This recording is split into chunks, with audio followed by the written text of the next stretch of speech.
Hello po sa mga ka-nature lover po natin dyan. Aware po ba kayo na sa mga panahon po na ito ay unti-unti na pong sinisira ang Sierra Madre?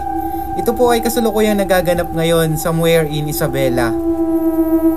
Ayan, ipinapanawagan ko po ito sa lahat po ng mga kapwa po naming mini content creator, sa mga vlogger na sikat, na sana po ito po yung i-content natin ngayon para maagapan po natin ang pagkasira ng Sierra Madre.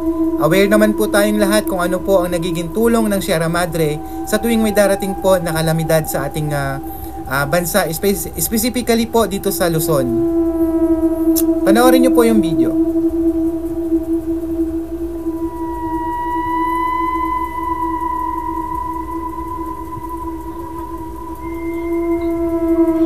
Ayan, kitang-kita nyo po kung gaano kalawak na po yung nasisira po, kung ano po ba ito.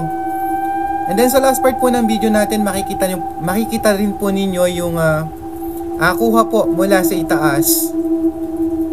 Na kung saan ay makikita nyo po na napakalawak na po o napakaluwang na pong portion. Ayan po, kitang-kita po yan.